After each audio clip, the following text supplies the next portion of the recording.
Alright, here we are. Hello, everybody. My name is Pasta Guy, and here with me, as always, is, is Cupcake Paints, and here with us today is a very special guest, Voltra, the creator of Storyshift. Yep, that's me. You're probably wondering how I ended up here. Yeah, record scratch. You're probably wondering how I ended up in this situation. We kidnapped. yeah, No, yeah, no. we, yeah, uh, You guys yeah, didn't man, it do a was like good job so hard to kidnapping. like stuff you in, to both like stuff you in the bag and then like get you to a computer with a good quality microphone and stuff. I don't remember that. You guys just left a cupcake at the bottom of a bag, and I'm like, ooh, I want that. And then I just went dark for a while I ate. Oh yeah, that Yeah, was it my was fault. really hard. Sorry about that. Yeah, it was really hard for it was really hard to like guess your Discord password, but once we figured it out, it was fine. Yeah, to log you in. But in all seriousness, it is great to have you here on the Determined podcast. Uh, and I see that chat is already just is already full of stuff. Yeah, yeah, FMS, Dort, and all that are in the chat, along with our special guest Voltra. So yeah, speaking of which, Voltra, Let's get this started. yeah, uh, speaking of which, Voltra, uh, would you introduce yourself for those who may not know who you are? Well, I made this thing. It's kind of underground. You might have heard of it. It's called Storyshift. I guess some people liked it. It kind of kicked off this trend for a little while. Just to be clear, I was the sole creator for it in Preboot, and in Reboot, I am the main writer and the plotter. And also occasionally graphics maker. I made the sprite for Dogami, and I'll be making more. Yeah, that's nice. So yeah, as always, uh, uh, uh, as always, I will. We have a whole bunch of questions that we're going to ask you, but we'll also be taking questions from the chat. So yeah, guys, if you want to ask us anything, including the creator of Story Shift, you can do that. All right. Well, first question, the question that I've been using as the starting question for all my podcasts recently. What made you get into Undertale in the first place? So, Tumblr was my main site at the time. I know, tragedy. But it wasn't too bad back then, and for a month or two, I'd been seeing fan art being reblogged for my friends. They had like a grace period of not showing spoiler stuff for a while, but then they were starting to trickle the stuff in, and that's what got my interest. And I was just like, okay, this is something that's interesting. I might get into it. But then one day I saw the gif of Annoying Dog being hung by the rope in Papyrus's Gauntlet of Terror, and I'm like, okay, I need to know what's going on now. I need to see this game now. And I got it and played it and finished it within the week on and off. Hmm. So if it, so so yeah, it was, inadvertently, I guess we can say that Toby Fox himself drew you to this game. Power of Dog. Yes, Brr. power of dog. Yeah. Okay. Okay. So next question is, what made you want to make Story Shift? Well, as I mentioned before, a lot of my friends were blogging fan art and all that, and some of that came in the form of the early AUs, Underswap, Underfell. I remember seeing Outertale a lot, but that one kind of dropped off after a while. Yeah, the main reason for that is that the comic of that actually ended. Like the official comic ended. Didn't even know it had an official comic, but fair enough. Yeah, yeah, it's so This did. weird. It's so weird, like on the internet, actually being able to say the words like no, guys, it actually finished. It finished a while ago. You mean Just to someone give actually? context, this is in the first year of Undertale being released, so we're talking the first few months of release. Yeah. So I distinctly remember seeing the original Popcorn Prince art and then a whole bunch of people making art based off of that, and it really fucking pissed me off. I hated the personality swaps a lot because it just made it a lot of aesthetic changes. And in some cases, the characters were changed so much that they didn't resemble either version of the character anymore. Blueberry. So I decided I wanted to make a version of an AU that focused more on how the personalities would act within their roles, and I spent a month working on the characters, some of the early sprite work, the plot details, and after that month was over, the first part of Storyshift was up. Yeah. I, I like how with most fandom creators, it's just like, the fandom's not giving me what I want, or they're actively pissing me off. Fine, I'll do it myself. Spite's a powerful motivator. I mean, that's how I got into writing fan fiction. I was just like, no one's making Frisk real stuff. Why isn't anyone making Frisk and Asriel stuff, or an AU that, or an AU that that I would like? And I was just like, wait, I have the power to do that myself. I have hands. I have create. hands. I know a good amount of English. I can get an AO3 account. Power is in you.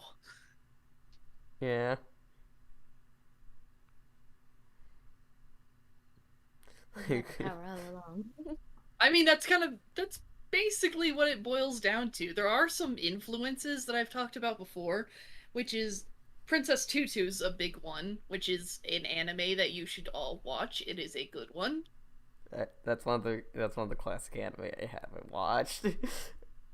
Watch it. Yeah, I know yeah, I know it's really good and stuff. Like there's a bunch of in my anime repertoire. There's a lot of stuff that I have seen, but there's a lot of stuff that I haven't seen. I've seen like the original Pokemon anime. I've seen Sailor Moon. I've seen DBZ, but who the heck hasn't? I've seen I've seen Neon Genesis Evangelion, which was yes. which Evangelion is just Evangelion. It was one of the big inspirations of my AU and stuff. In fact, Evangelion is just like I've always had this image of somehow commissioning an artist to get some of the Undertale characters into a plug suit and stuff. I mean, that does have an audience. Yeah. Do we want to make this an Evangelion? Oh, I could go on for do that. Oh, I can go on for hours. But funnily enough, the Undertale fandom is one of the reasons I got into Evangelion. I've obviously heard about it before, because how the hell can you not? But the Kara versus Mettaton Neo animation and stuff with the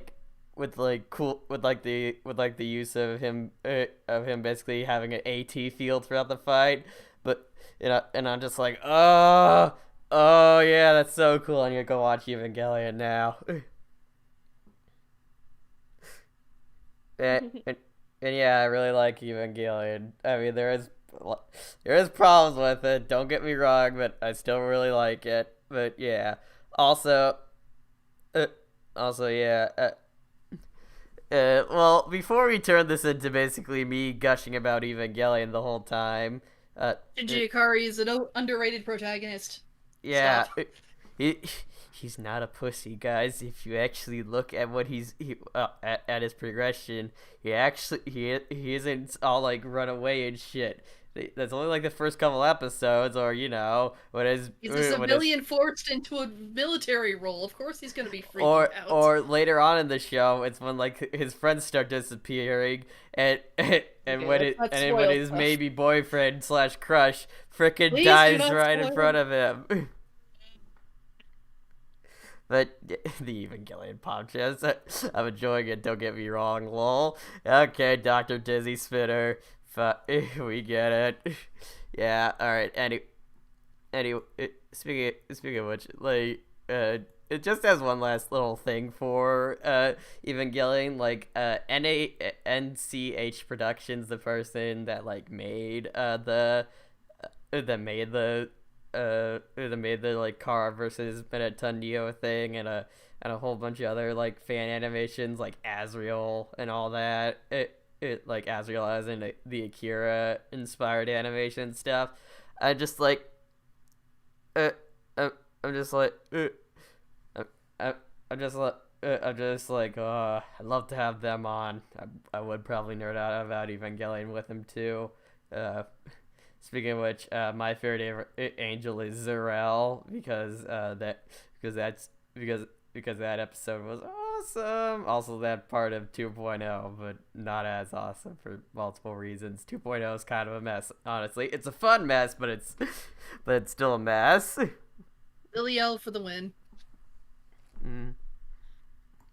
My brother's favorite angel is Ariel, mainly because it's like, hey, that's actually a pretty accurate description of a biblical angel if you think about it.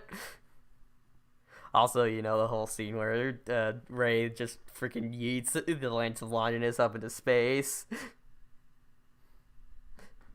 That's cool. Anyways, the hell is a story shift? What the flip is a story shift?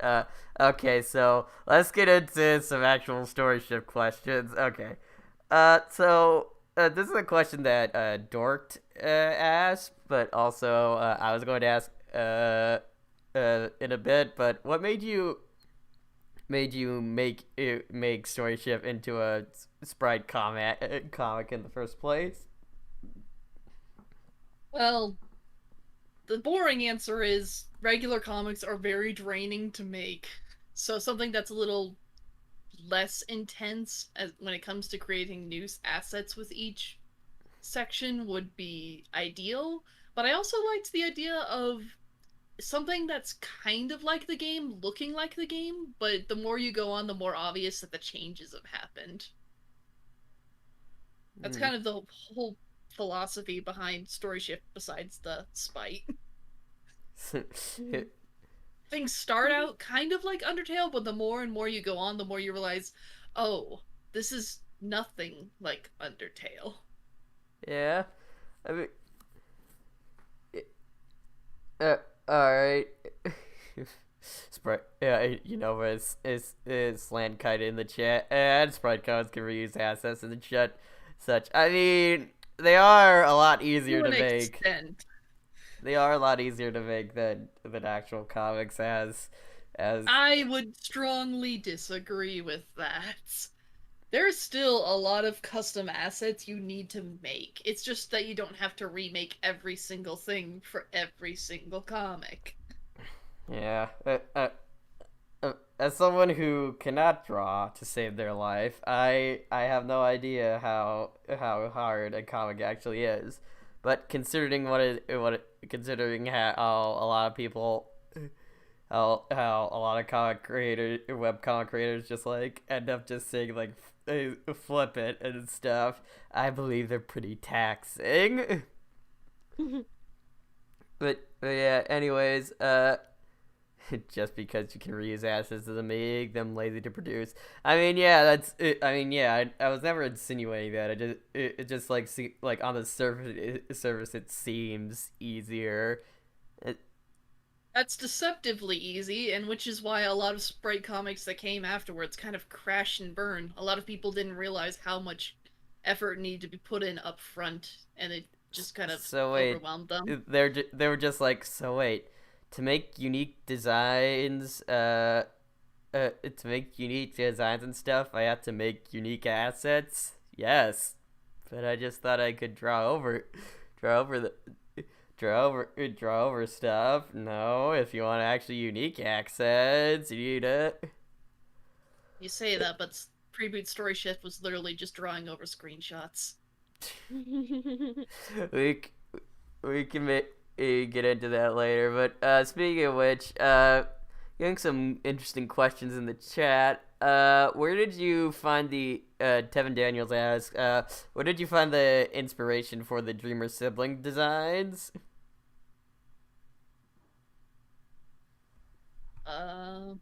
Asriel is in a blue sweatsuit sort of situation because I like blue.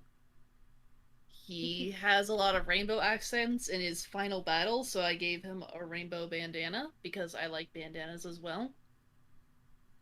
Kara's got a green hoodie because they have a strong association with flowers and plants, so I gave them something that drew that to them, and I gave them the red gloves and the red boots because of all the implications of everyone perceiving them as being guilty, so they're red-handed, literally. But of course, the whole thing was Kara wasn't guilty in Storyshift. So it was just like a reversal of expectations. That's it. Preview was very simple. Tevin Daniels in the chat is like, I like it, I know Pasta likes this AU because Go Boy is in it. Well, you're not wrong, and it does help a lot that most of the art in this AU is that I've seen of it and stuff. As in the fan art and stuff is a lot of the Dreamer siblings and all that. Which, by the way, guys, yes, I'm sure that Voltra really likes that you made all that art and stuff of the Dreamer siblings. But there are more characters than just them in this AU. I hope you remember that. Yeah. Yeah, it's I just. just want to say that I absolutely love Prince Papyrus. Okay. Yes. Good taste. It's wonderful. Yes. Uh, also, and it's just, yeah, like that's kind of the thing with like these role swap or whatever AUs and stuff. A lot of time, the most popular characters to come out of them are just the most popular characters in regular Undertale. They're just shifted into the more popular roles now. Like Sans and Papyrus, they're like swapped versions, they're Undertale versions, and all that. Funnily enough, that's why Sans ended up in the king role. I shoved him off to the very end where he'd barely have any screen time, which I believe leads into one of the questions you wanted to ask. Yes. So, your AU is all about like swapping characters around or shifting them. If you want. Is character's position. What made you decide which character to go where? Well, right off the bat, the less popular skeleton got pushed to the front, and the overly popular skeleton got kicked all the way to the end. Boot. The boot. Congrats, you've been promoted out of the office, basically. It's like, I don't know if you guys have ever played this, but so in like the first 4 Mario Party games, Donkey Kong is a playable character, but afterwards, Donkey Kong is like removed as a character and like used as like a special space on the playboard and stuff. So yeah, it's basically like that. It's just like, congratulations, you got promoted, but that means no one's gonna be seeing you a good amount of the time. Next up were the Snow Kids, Asriel and Kara. I noticed a lot in AUs at the time. They would either stay dead or the whole AU was framed around them being brought back. Higher Dreamer Reborn. So I wanted to explore. There's nothing wrong with that. There's nothing wrong with Reborn.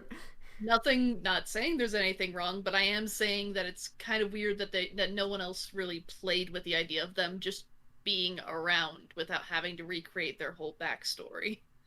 Or just having to play around it. It's an AU after all. You can do anything you want in it. You can just say, no, they're alive still. Yeah, I mean, So, yeah.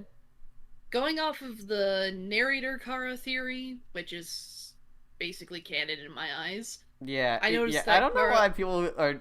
A lot of people are just like, oh, it's still a theory and stuff. I'm just like, guys, it's canon. I don't know why you wouldn't think it is at this point. It's not explicitly spelled out, so we can basically bullshit around it. And I'm not saying that there's not interesting ideas from non-narrator Kara, but I find that a lot more interesting. Mm-hmm. Anyway, narrator Kara has a lot of moments where they engage in wordplay and a lot of just a lighthearted attitude, so Kara fit the Sans role really well, and I wanted to kill Asriel, so he got put into papyrus form for genocide. Whoa. Okay. But you want to kill the sweet boy? We'll get to that. What Next did up he ever came... do to you? In fact, he's done. He's done so little. And that's one of the problems I have with the fandom. It's just That's like the point! I wanted to see the little boy suffer! I wanted to see the fans cry! It's beautiful! I mean, you can do that without outright killing him. I mean, I did that playing my AU. Go check that out in the description if you want. It's Yeah. okay, Pasta. It's okay. Yeah, just it popcorns intensely. Oh, dorked. Anyway, next up, Toriel and Asgore. I wanted to have the Dreamers alive because, again, unless the AU was framed entirely around that concept, not many people played with the idea at the time. And I figured Toriel, being the more protective of the two, would fit into the Royal Guard a lot easier than Asgore. Which, don't get me wrong, he's very capable in a fight, but he doesn't really enjoy that sort of stuff. Yeah. And I do think it would be interesting for him to be a botanist. He's a scientist, but he's focused on the study of plants, which is something he has a strong ties to. Yeah, it's like it's like it's cool. It's like with with some of the Deltarune AUs and stuff and all that I've seen. It's like it's cool. It's cool to actually like see like it's actually cool to see like how they have Azraels in their story, or like implied to like have Azraels in their story and describe like his different like college majors and stuff. Like like I've seen him where he is a botanist and stuff, which which which that which is really cool to see, like him loving plants and all that. But and also him like being a history buff and stuff and all that. But my personal favorite though is astronomer, because I'm just like, oh, he likes stars so much. What if he actually wanted to like learn more about him and all that? but yeah, like botany's like it doesn't get enough credit. Botany is a pretty cool science. It is, yes. Undyne's role got connected to Metaton because she kind of seemed like she would be the local celebrity of the area, considering how she acts, and that also gave her a natural tie to Asgore. Not gonna lie, Alphys was kind of an afterthought, which I think is very obvious if you look at pre-boot Alphys at all. Her sprite isn't even the right size because I grabbed the one from the Metaton quiz instead of the date, so she is just small. Small. Yeah, yeah. Well, Voltra, you shafted Alphys more than you shafted Alphys almost as bad as Glitchtail did. Actually, no, that's a lie. No one has done that as bad as Glitchtail did. I'm that's making up for it. But that's a discussion for another day. Camilla, Yeah. if you're somehow listening to this, I don't know why, but yeah, just to say, if you're expecting like blanket praise if you ever come on here, you will not get it. I love your thing a lot, but there's a lot of problems with it. Last but not least, we have the ghost cousins. I following the narrator theory, I think it would make more sense for Mettaton to follow that role as well, since he has a lot of more natural charisma and would be able to commentate on the world better. I mean, having Mettaton as your narrator doesn't sound too bad. Oh yes, just the. Well, hey, at least the reboot makes up for it. Yeah, dorked. Yeah, dorked. It is. It is glad that the reboot makes up for it. But yeah. Yeah. I'm just like there's a whole bunch of stuff where with like the fanon of Storyshift and all that. It's just like a lot of the time it's like, oh yeah, these guys are also oh yeah, there's other characters in this, but beyond the few that people draw like 100, like a lot of percent, like 99% of the time. Like seriously, do you know? I'm just with the Dreamer siblings and stuff. It's like, look, I love them. I love them a whole bunch. I mean, Azrael is my favorite character, but guys, there's more than just them in Storyshift. There's interesting stuff. Like, don't you want to see the awesome power couple of Toriel, the captain of the guard, and Asgore the scientist? That I've seen a couple art of that, and it is the sweetest stuff. Even outside of the role swaps, I rarely see fan art about the changes from the story. Like, when was the last time you saw Storyshift fan art that showed the amalgamates being out and about? That's a thing that was established super early on, but I barely see anyone talk about it. Yeah. Let me just sprinkle some salt here. Tasty. Sounds. Oh no, I've salted the pasta! Well, you do have to salt the water in pasta to make it taste like. But I salted the cupcake too. No. Salt is usually a lot of the time secret ingredient in sweet things to actually make make the sweet more pronounced. True, but let's not put too much there.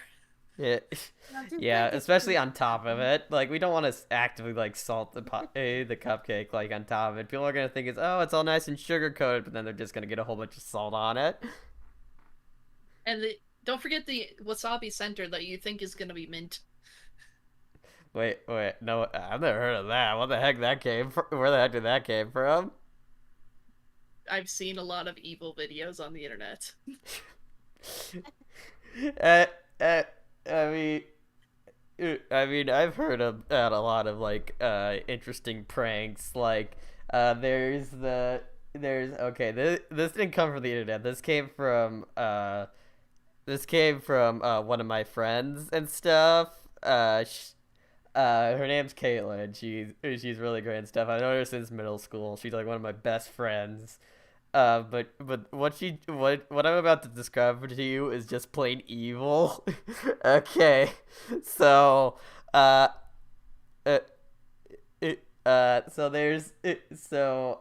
April Fool's Day, which is of course like prank day central and stuff. Prank holiday. Yeah. What she did one time was she got up like super early in the day and stuff, and right outside her older brother's room started to put saran wrap on there, on his door and stuff. But the thing is, she started to do it like so precisely and stuff. She like spent like hours just like applying it and like smoothing it out and stuff. It basically made it so it was like one of those really, really clear windows where if you don't notice it, you will run straight into it. And Lord. so yeah, her brother wakes up like a couple hours later, and he just walks straight into it, and she's just like, Caitlin, and I'm just like, wow, I'm just like the dedication that must take. I mean, it's not as like evil as say like putting Saran wrap on the toilet seat, which Jesus Christ, I I was actually a pretty mischievous kid and stuff. Sometimes I never considered that just sounds evil, and it would make a mess everywhere. Yes. Lord. There's so many characters that don't get enough love because everyone's focusing on Sans and Papyrus. Well, what? That's true and stuff. I'm in a whole. I mean, I a lot of the time I focus a whole bunch on like the Dreamers and stuff because I honestly find the Dreamers more interesting than the Skeleton Brothers. But yeah. Tevin Daniels in the chat asks, in this AU, can humans learn magic? Well, that's just in Undertale. Humans can learn magic. They made the barrier with a magic spell, after all. Yeah. So yes, Storyshift does have that. It's something that you have to be born with. You can't just acquire it unless you already have the spark, though. Yeah, it's not even Papyrus, it's a watered down ooh cinnamon roll version of Papyrus. That's fair, but that's fair. I mean, if we want to talk about like how the fandom treats so many characters and stuff, there's a lot of like watering down of personalities. Like a lot of the time, like Toriel's either like there's like two things with Toriel. She's either like the super sweet mom and stuff, or she's like the hateful, like if she even like sees Asgore at all, she'll deck him straight in the face and stuff. For Fly, it's like he's either a sadistic bastard or tsundere. With Sans, he's take your pick. Like he's either a edgy emo or somehow super hot for whatever reason. Papyrus is ooh a lot of the time. Like I'm so pure and stuff. Metaton is just leg. Yeah, That's Metaton is just like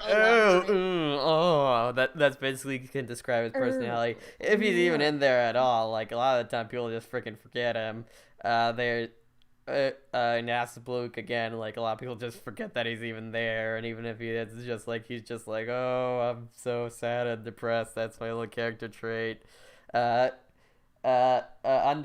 the whole thing is like, just like her being like super just like abrasive and stuff, and like super like yeah. With Alphys, a lot of the times I'm so nervous in anime. That's my only personality. Those are my only personality traits and stuff. Mew Kissy 2's trash, and then it's like with Asgore and stuff, he's either a lot of the times just like, oh, I'm a sad divorced dad. And any of you guys know what a story shift is? Hey, at least we're keeping it to Undertale this time. It's not like with us going on with it's not like I was going off on Evangelion stuff, but yeah, getting back to, I might as well finish the thing because I'm already near the end. Kara either being an edgy bastard or evil with a capital E. Azrael being precious boy, did nothing wrong, and or mopey emo sort of thing, and yeah, and finally Gaster, who's just like oh, I'm so mysterious and stuff, and I have all these powers. How did I get them? Don't answer that. But yeah, getting back to Storyshift, Cool Disney Gamer brings up a good point in the YouTube chat. Asriel being snarky in SS Reboot is an interesting subversion of the ooh Asriel trope. Yeah, I agree so too. I actually kind of like the snarky bastard, honestly. Then again, I like snarky characters in general, and it's also Goat Boy, so... Asriel and Flowey are the same character who've gone through a lot of change. I think a lot of the early fandom tried to separate the two because they were so different, and that's had a negative impact on how people perceive the characters from then on. But I liked the idea of Asriel having a much tamer version of some of Flowey's traits, so it's a lot more natural how those traits could be exaggerated over years and experimentation. Yeah. Mhm. It's not like You know, but snarky not, characters are the best, to be honest. Well, yeah, I agree that snarky characters are the best, but it does get a bit grating where if like every character is like oh they're all snarky and stuff a good amount of the time. Snark. And they got it's not like Reboot Asriel is just all snark as well. He's got his dorky cute moments as well. Yeah, like I love the sweater vest. He's adorable. I love the little dope Reboot or Reboot. I love him, which is a lot more than I can say for a lot more which I can say for the rest of the fandom. But yeah.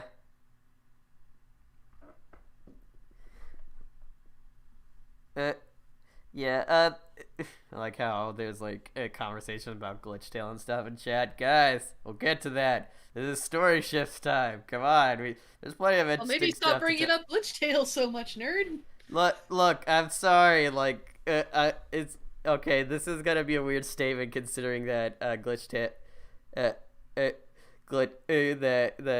considering what Glitchtail is like, but Glitchtails was like the AU that helped me. Like, I was in a depression before I got back into Undertale and stuff, and Glitchtail just like brought Glitchtail legit, like me watching Glitchtail with my brother and stuff brought me out of that depression because it gave me so many ideas and all that stuff.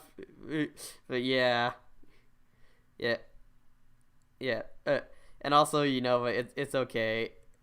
It's okay. It's not. It's fine that you brought it up. It's just that it's my fault for showing this whole thing. But yeah.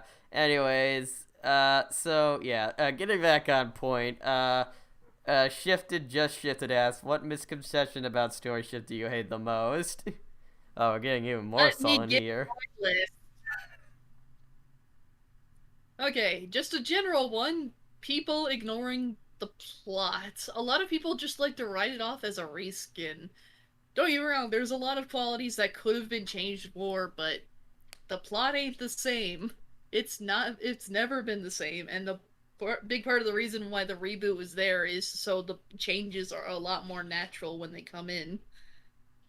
The focus on the Dreamers has been mentioned quite a lot already.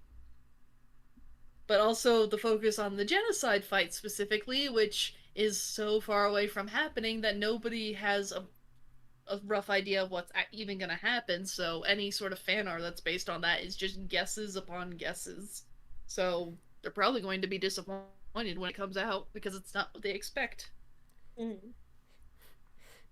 Your thing wasn't like how I imagined it in my head, therefore it's bad. You know. I demand you rewrite it. Oh god, I've actually had people try and tell me to just cancel the reboot and just go back to the pre-boot. Oh, Christ. Okay, let me tell you about some of that salt, though, because I've been in the middle of that salt firsthand. Okay, so, for those who don't know, I don't think I've actually brought this up, which is amazing because because a lot of people criticize me for being like pasta guy. This isn't a podcast about you and stuff, but yeah. Which, by the way, I am actually sorry for that, especially in the earlier episodes, because a lot of the time I was just it was me being like, I get to express myself in front of these people. I need to tell them about my stuff and all that. But yeah. I used to be a part of the Asriel Discord server, which was made by the Undertale Asriel Reddit, and I remember specifically when uh I remember specifically when the reboot happened and when they got to Snowden and stuff, people were losing their stuff because Azrael wasn't at like how he used to be and stuff. And of course, like there is a part of me that's just like, okay, you've been connected to you've been t- you've been connected to this version of Azrael for a long time. He is really adorable and all that, but uh, uh, yeah, if the creator just wants to, if the creator wants to do the reboot and they want to do it different this time, that's up to them. Because well, yes, you as the consumers and such do get a say in their content. At the end of the day, it's their choice of what to do with the story. That's not always the best. Best, like for example, like with say for example, like with the latest Star Wars movie or the ending of Game of Thrones. But at the end of the day, it is their call. Not sure how to feel about Storyshift being compared to those two, but okay. Yeah. Well, not really. Tangentially, at least, it's tangential. Yeah. I mean, I think.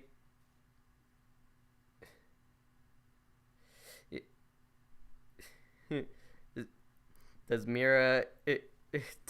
Does Mira is going to have a bigger role in the reboot? Oh, sorry.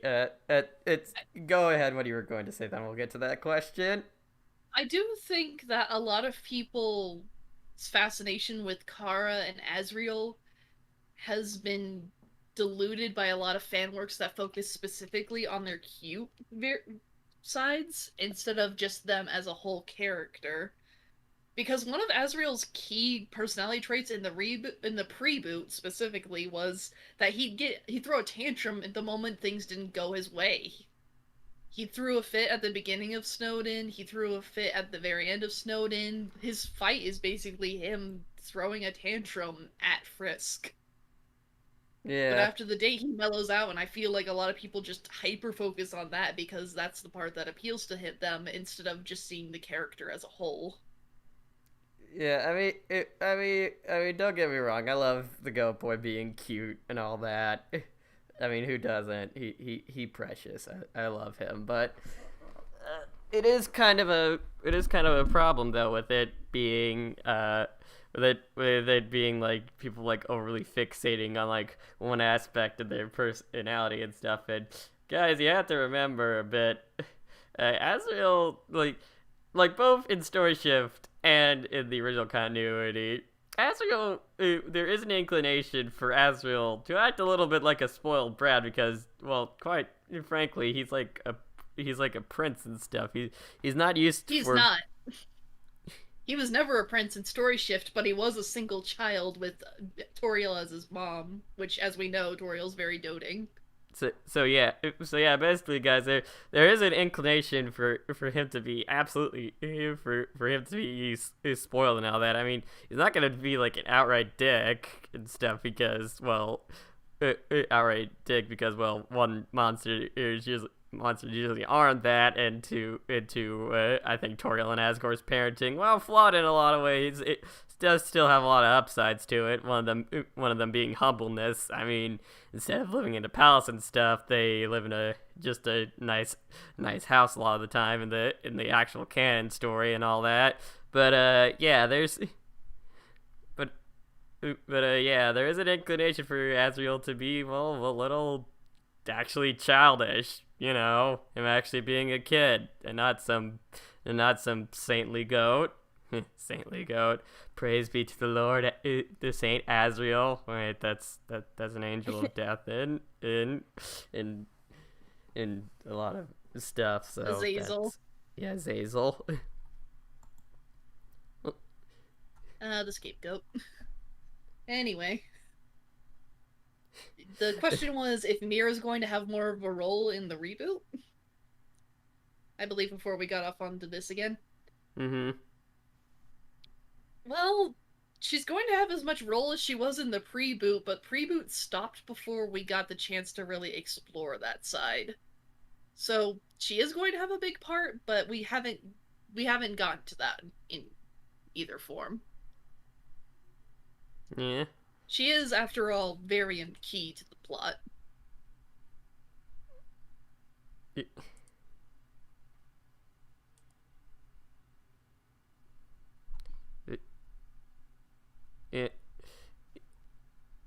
Yeah.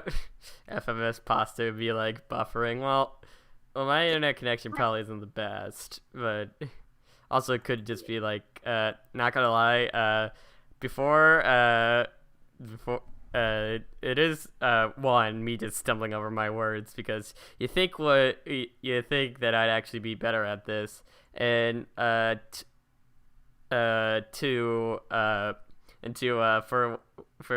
not gonna lie, for most of the podcast I was like being like really lazy and just like sitting like really like not sitting up at all. I was just kind of blobbing in my office chair, so yeah, that could have been it. Oh, to be fair, I was stealthing a Pringle while you were going off, so yeah. Emerald Creeper asks, are you going to appear in Storyshift at all, Voltra, as Toby, as in like in the place of Toby, I'm guessing? No. Why would I do that? Why would I replace Annoying Dog? He already exists in the reboot, that pretty explicitly as well. If Winged Serpent appears up, it's going to be as her own thing. Yeah, because there's only 10 shifts in Storyshift. That's something that's been established for years. Yeah. Yeah, it's just like back in the day, me and my brother used to joke about that. It's just like, okay, so if you were going to represent yourself in your Undertale AU, like as a character and stuff, what would it be? And I'd be an orange tabby cat. That's basically what I'd be, because, well, for one, I am a redhead. Yes, I don't have a soul. Please give me yours. No, but I already gave mine to my sister, sorry. Yeah, I just heard this one joke, like, it's just like Satan, like, being like, foolish mortal, I will now take your soul and, wait, where is it? I sold it to who? And it just cuts to freaking Andrew Hussey from Homestuck and stuff, and he's just like, and Satan's just like, oh god damn it, I can't defeat someone so powerful. But yeah, Dork, let's actually get to some of your questions along with FMS's questions, because we've been ignoring them. Let's start with the one that Dork reiterated for FMS, which is, how do you feel about Storyshift being used in crossover materials like the Bad Time Trio and Villain Sands? Well, those examples focus a lot on the genocide part of the roots, so I think I've made my opinion clear on fan works that already just focus on that already clear.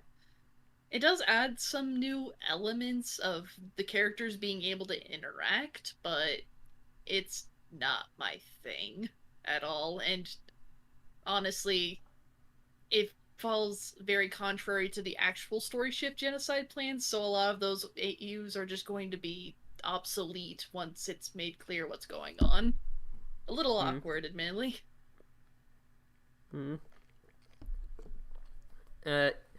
Yeah, and I believe this is Dork's question. Thoughts on Storyshift combo AUs, e.g. IF plus shift, fell shift? A lot of them just use Storyshift's role placement without any of the additional lore or any consideration on how those would change things, like the fallen humans being a lot more of a thing. So it's basically just an aesthetic change as far as I'm concerned. I'm sure Yeah. there are good versions of it, but it's not my thing.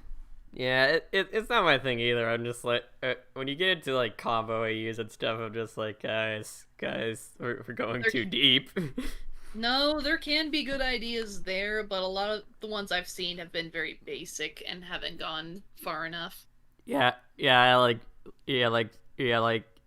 fell shift and stuff. It's just like, now all the characters are. I remember edgy. Oh no. I remember one of the very first Fellshift fan arts.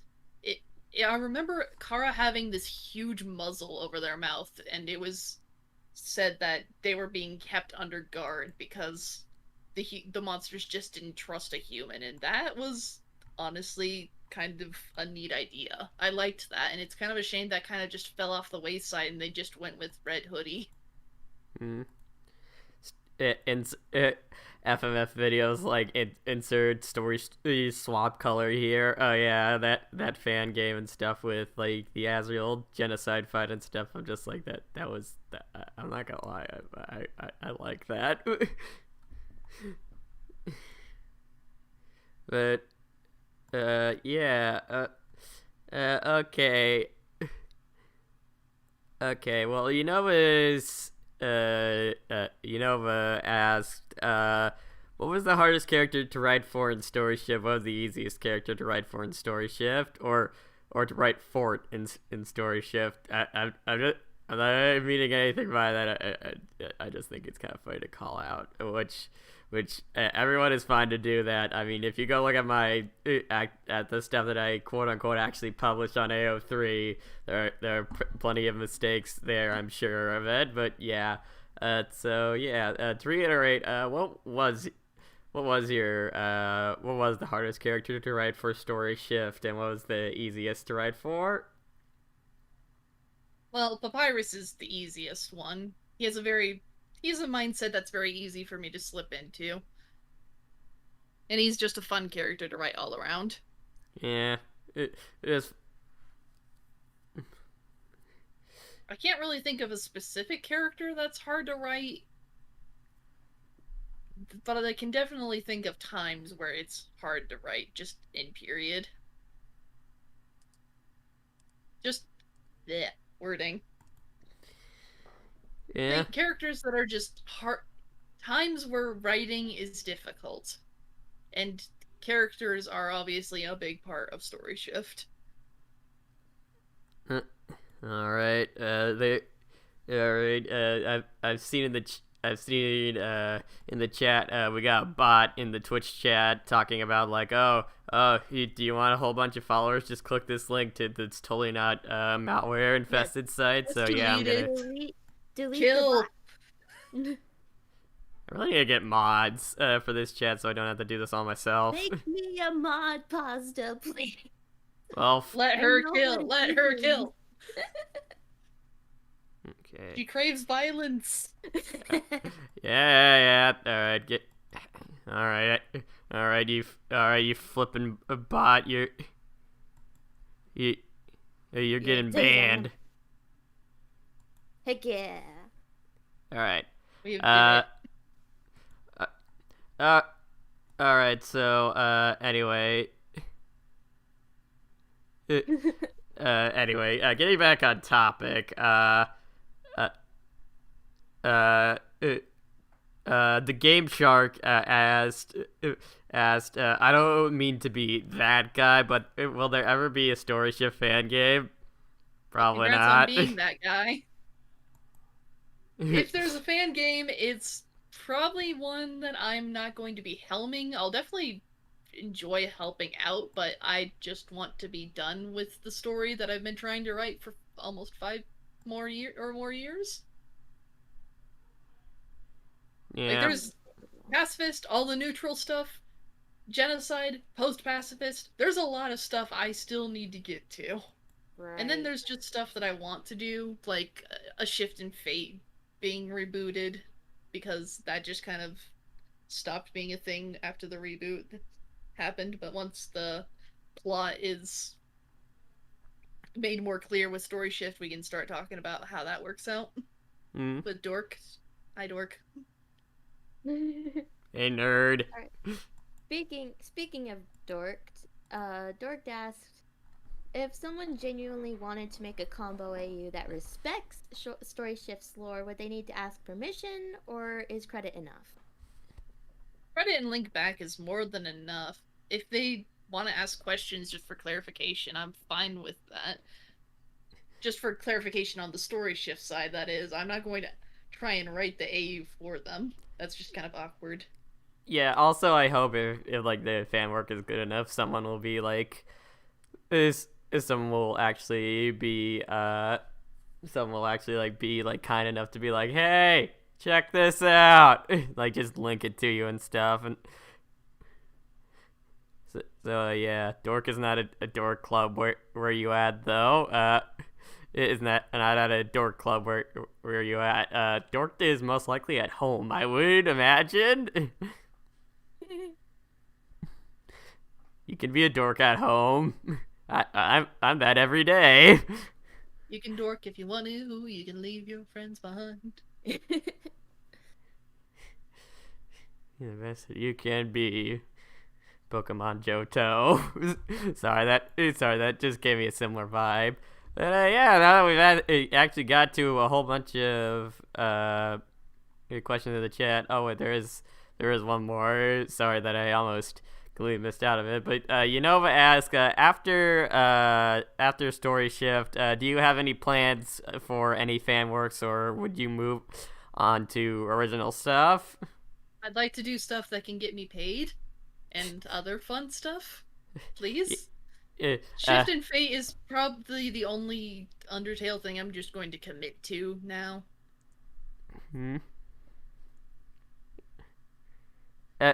I mean, of course, it's always a dream to be like, oh yes, oh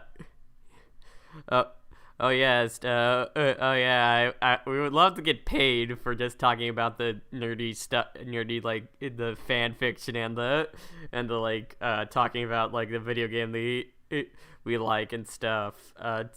To actually like pay us and all that, but a lot of the times it's like, nope, sorry guys, this is just a side project. We have to go make the bacon some otherwhere.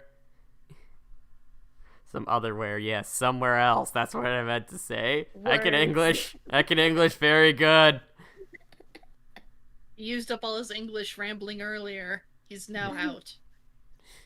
You only have a certain amount of English you can use in one day. I'm just going Spanish. Go! Yes. I can speak Spanish. No habla español. ¿Por qué? Yeah. I can't speak Spanish, actually. I never took Spanish. My brother did, though. He took 2 years of high school Spanish, but yeah, that's about it. I heard that story. I heard that Antarctic.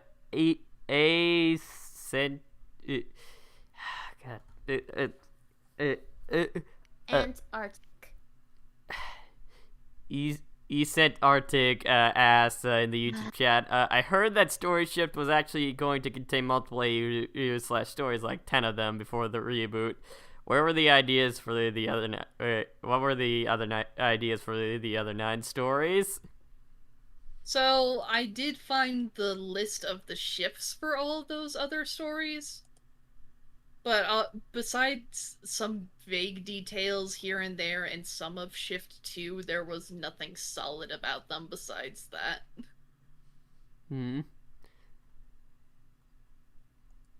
It shifted Fate IF plus Story Shift. Yes, Harrison Smith, I believe so. That was already answered in the chat. Yeah. But just for clarity for everyone listening in afterwards. the Game Shark Pasta. I'm in the Azrael Discord server that you were talking about, and most of them are uwu, precious, cinnamon roll types of Azrael fans. Some of them are pretty chill, however. Oh yeah, there are cool people there, like Daishi, Dashi. I don't know.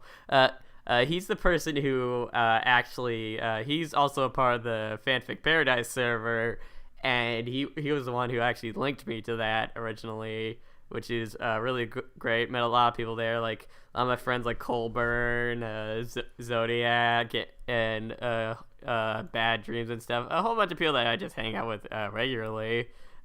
So yeah, without the Azrael server, I wouldn't have met all these cool people. Does the Discord command work? We don't have a Discord command. I don't have any bots. Just killed the last one. No. The thing is That like was we don't working have for any someone like else. bots actually working for us, and Yeah, it was not espionage. no, we don't have a public Discord server. I mean, I am thinking about doing that, especially since we're getting a whole bunch of more subscribers and stuff. Thank you all for doing that, like FMS, Dorked, and of course you, Voltra, for bringing so many people in here. But to get paid, would you make a Patreon or other crowdfunding thing? I don't Definitely know. not a Patreon. I'm not a fan of some of their policies. It would probably be a subscribe star if I did that, but I'd have to consistently be putting out content for me to be comfortable opening something up like that. I have the coffee, obviously, but that's a lot more, you know, here, have a thing every now and then.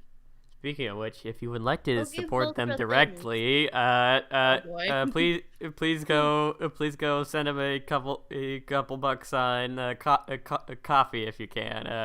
Oh, no, I have You to obviously find the don't link. have to, but yeah. Did you I haven't. did you know about the story swap take that gave Mira the protagonist role? I don't look into stuff like that, so no. You know, Voltra, you're being the winged serpent and stuff. It's like in the Deltarune AU I'm currently running called The Lie at the End. Like that's gonna be one of the big villains, a winged serpent. Like that's Oh, gonna good, be you get to punch me. no, Voltra. I'm not talking about you. They're just gonna be a mindless beast and stuff. I mean, you saying Oh, like thanks. how you want to kill Azrael earlier made me think you were a mindless beast for a second, but you're not. But yeah. Unova asked, what were your biggest inspiration for Storyshift for the story/character designs?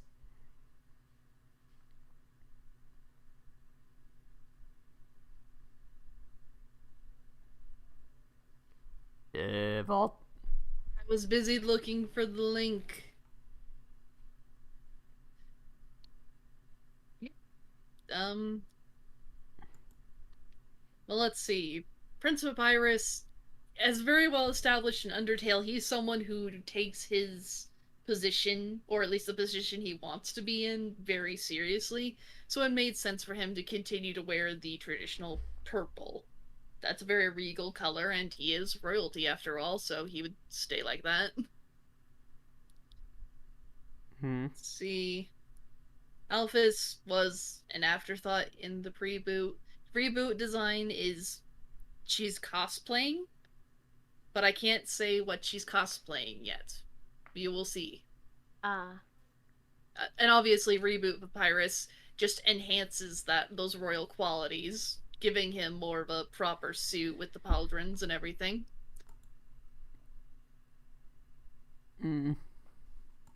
yes, gotta love the pauldrons. We talked about Preboot Azrael and Kara before, but Reboot Azrael, he is his mom's little boy, so His mama's she boy. she gave him that outfit. He wears it proudly because that's just what he is, and he's very sad that she's not able to be around anymore. It's pretty much the Aww. only reminder that he has of her currently. That's sad. Coward get FMS says, coward yes, give him coward give him a dress. dress. Well, Yes. Yeah. You'll have to grow into that. Don't worry. It'll be in the epilogue, clearly. if you say something using in advance on a podcast like this, most people won't. Most people won't remember it. Ara always had an outfit that came from the dumpster. They got a lot of secondhand clothes that just they were a mess, but that wasn't really conveyed very well in the pre-boot sprite. So in the reboot, that was made a lot more obvious. Toriel did a lot of patching up before she made sure that Kara was away from any potential danger. Undyne, well, I can't talk about reboot Undyne, but I can talk about her design in the pre-boot. There wasn't really much to say. I was really running out of steam, except for her Umbra form. Which, if I have to explain the inspiration for that one, I'm sorry. Watch more anime. Yeah, be weebs like us. Asgore, well, honestly, that was also a very lazy design. He has a coat because he's scientist now, but he also has his hair back because he doesn't want to get it in any of the experiments. It's a simple design, but hey, it works. He doesn't want to get I don't like the pre-boots yellow shirt though. It just looked bad. Speaking about speaking about dads and yellow shirts, my dad has this one like yellow mustard shirt, and every time we put it on, my family basically like kind of roasts him the whole day. It's just being like, "What? I can't hear you. Your shirt's too loud." I still don't know why he hasn't thrown it out yet. We do it every time he puts it on. But yeah, back to character designs. I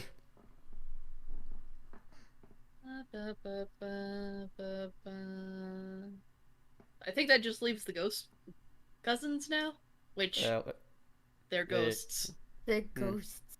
Ooh. Booga booga. Sandclyde asks, who's your favorite character from Undertale? Asgore. Heck yeah, Goat Dad for the win. Goat Dad. He's so soft and he has luscious locks. I would take a dad hug from Goat Dad, yes. Yeah. All the hugs. He's a good guy too. It's just that he's a good person. A lot of Undertale story is like good people being forced to make really difficult decisions. Yep. And into hard circumstances, which, I mean, they're all kind of trapped, so you kind of understand that everything is a difficult circumstance. He was stuck between two hard choices, and he stuck with the one he decided first, even if it's one that he regrets. Yeah. Because it made the most people happy, which is messed up. Yay, sunk cost fallacy. That hasn't gotten any political leaders into any trouble. Let's not touch that at all. Let's just move away from that. Yeah, it's kind of like, yes, this landmine, let's not step on it, but anyways, yeah,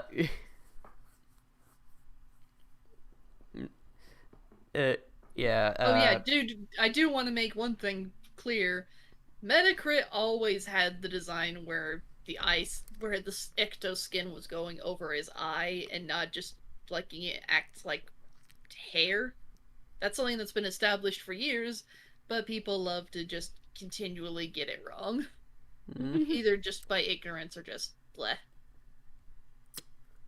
We're getting the spoiler asks now. It took a while for you guys to get in here. Oh wow, you guys are you guys it actually took a good bit. Yeah, we're about an hour and 17 minutes in. so let me There just has ask. never been a Photoshop boogie planned. There's Photoshop boogie. I'm sorry. people are asking if there's a Napstablook Omega Flowey or if there's a God of Hyperdeath. The plans for that are completely different from canon. Do not even try to compare the two. This is stuff I've been saying for years. Just because the people are in the quote unquote same roles as the same person doesn't mean they're gonna do exactly the same thing, especially with how humans are a lot more confident in story shift. It wouldn't make sense to do that. Well, inspires Boogie's name to be Boogie. And also, he's associated with music, so he Boogie. We got Boogie down. Photoshop Boogie would literally be impossible to kill. I mean, their HP can't even go down. Well, that's true. That's assuming that there's still a ghost in that form. Fair enough. Like, I don't think Photoshop Flowey looks anything like a goat. Yeah. Photoshop Flowey just looks like an eldritch horror. He is an eldritch horror. Yeah.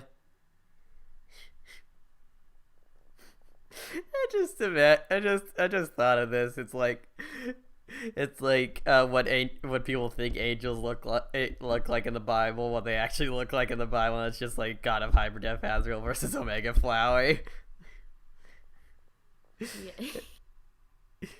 Yeah. People assuming roles mean story beats be the same as UT. Well, yeah. The whole point of Story Shift is it starts out kind of like Undertale, but the more and more you go on, the further and further away it gets.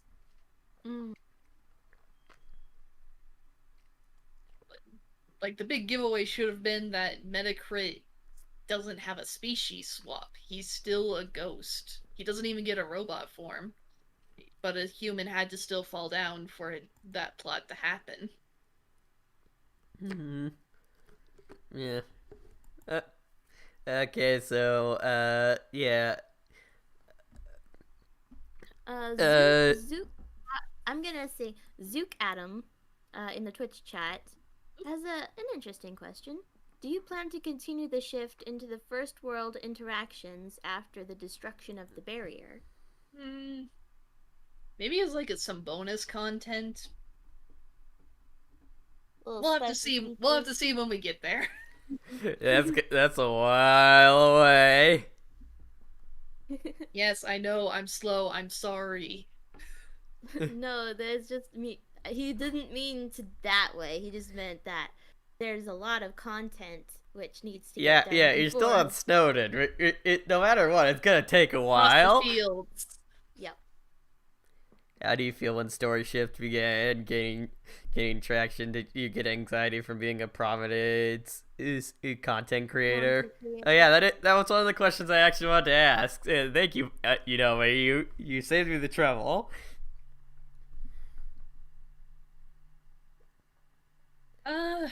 Well, it was surprising. Well, of course, everyone hopes that their creation is liked, but I didn't expect it to take off that much.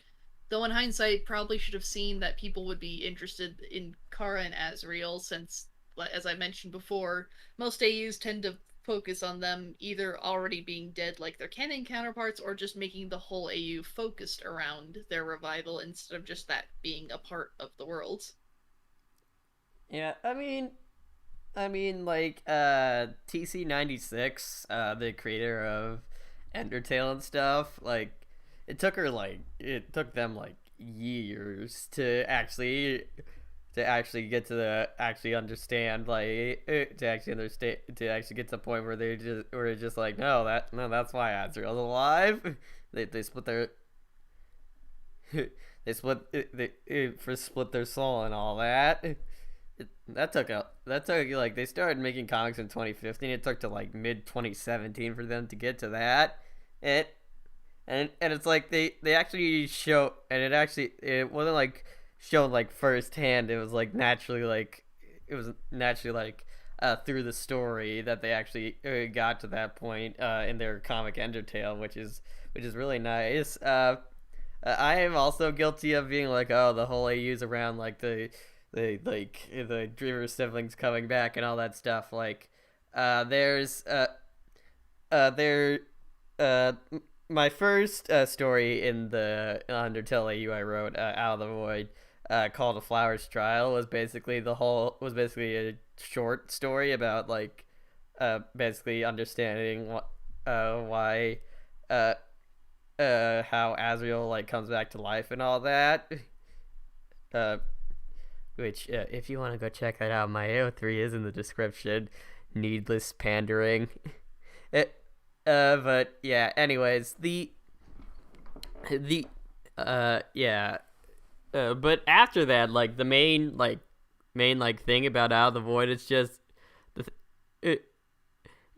the main story of Out of the Void. It's like after he's back, there's no question about it. He's just back. There's no like there's no like thinking about the past and all that stuff. I mean, there is a bit of that because of spoilers, but it, but yeah, a lot of the time it's just just to go, just to go, Prince now, living on the surface with my family. Let's actually talk about that instead of just constantly focusing on, I was so sad and I died once, yeah.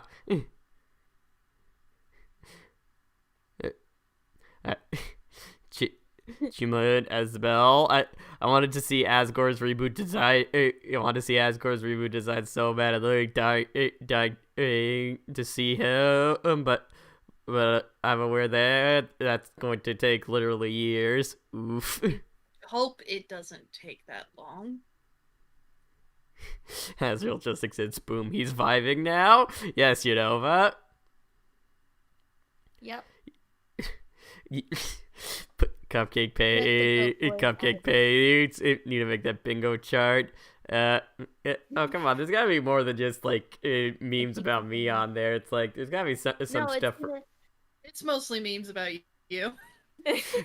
Yeah, that's me, like, Pasta Guy, big meme machine. Look at this deer over here. It'll be like, oh dear. One box will be like Pasta talks about one of his fan fictions, or another box will be like they go off tangent and talk about anime or something. Yeah. And to be fair, sometimes with that anime one, the creators do that themselves. True, but and then the free space will be that we mention, like, that we say stay determined at the end. Yeah. You dorked in the chat. You can read both versions of Storyshift in the links at the Storyshift on Tumblr. Yeah, that's right. Remember, guys, to check the descriptions below if you're watching on YouTube. There are links to both the Storyshift Tumblr, the Storyshift Reddit, and also the AO3 page for Storyshift. Probably should have put that Ko-fi thing in there since I just needlessly pointed that out. But hey, what are you gonna do? Anyways, yeah. So let's get some more questions. How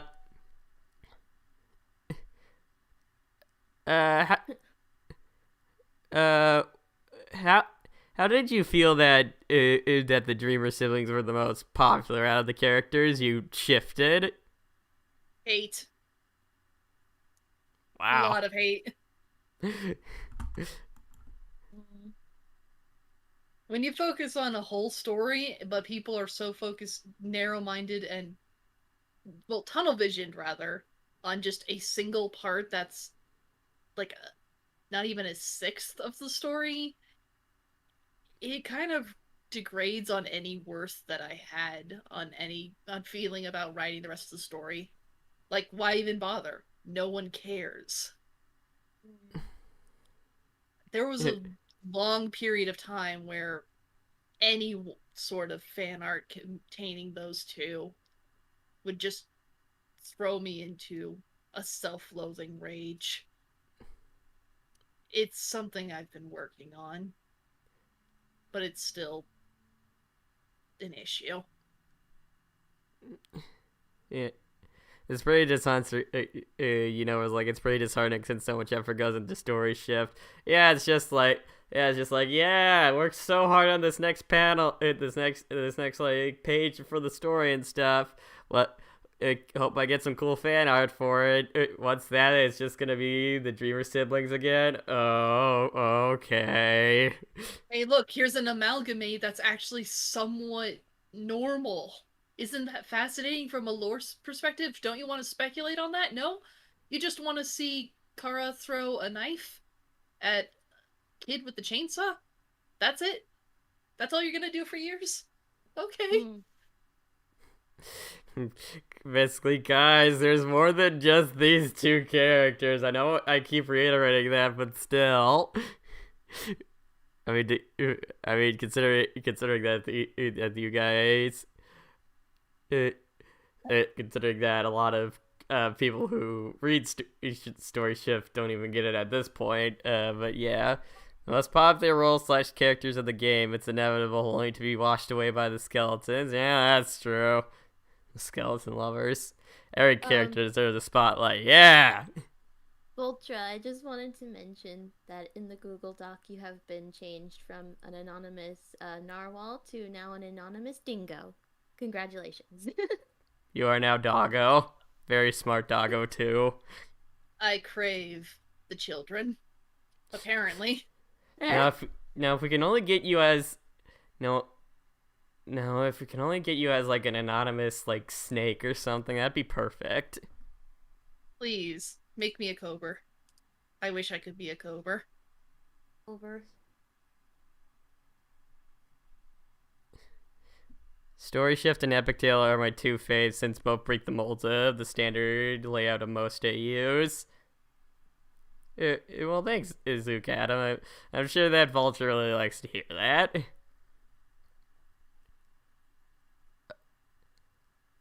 It is flattering, but it's,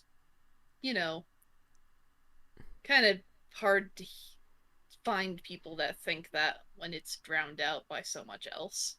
Juiced 8, 9, 10 Aska. What does the red color represent within Storyshift? I remember a bit about the lilac soul color representing curiosity. I'm curious how you interpret the red soul within the story. Alright, look, an actual question about the lore. We're gonna see that coming. Lilac does represent curiosity, but I'm not telling you what the red one does because that's spoilers.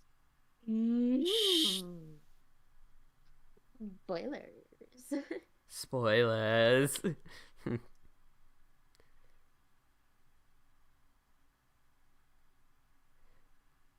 Twitch Kiddo asks, on YouTube, ironically enough, what are your opinions on the preboot and the designs of the preboot?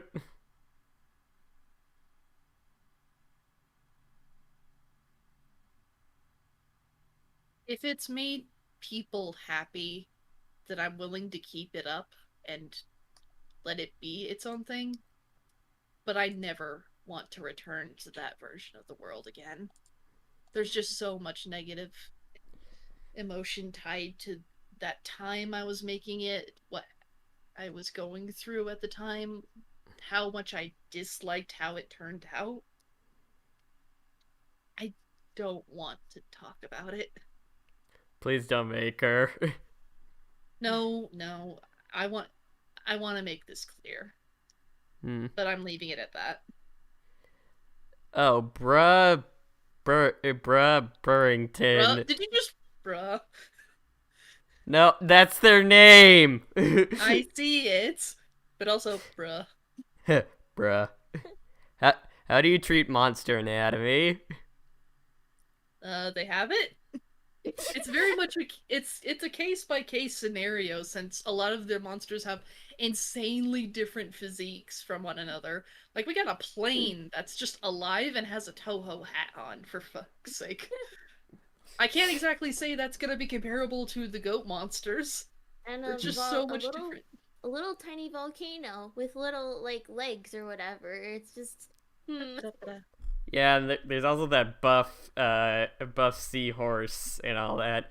Which, by the way, funny thing, my actual name in real life is Aaron. So when I first played the game, and the game's just like, are you sure? Are you sure about that with the winking thing? I'm just like, what? I didn't get that for the longest time. Can monsters die of a broken heart? Oh, FMS. No. Oh. Why are you doing this to us, FMS? I'm gonna throw you into the locker later. The bad pun locker.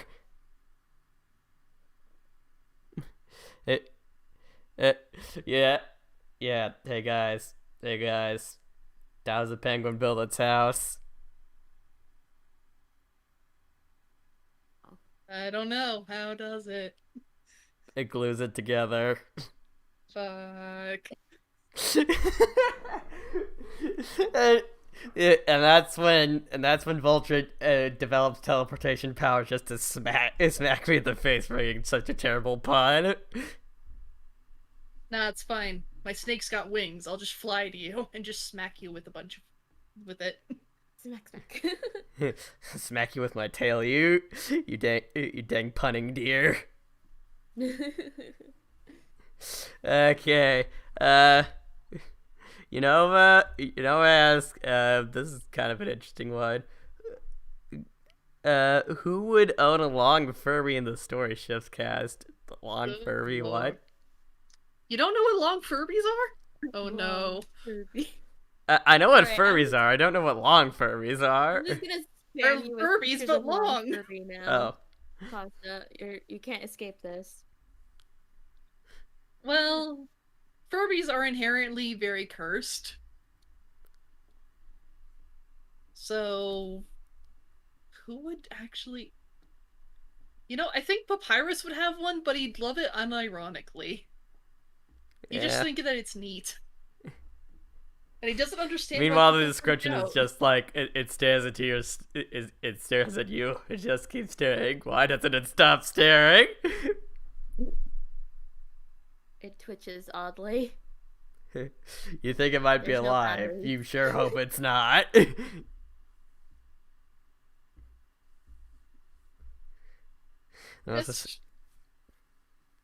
No, that's just it.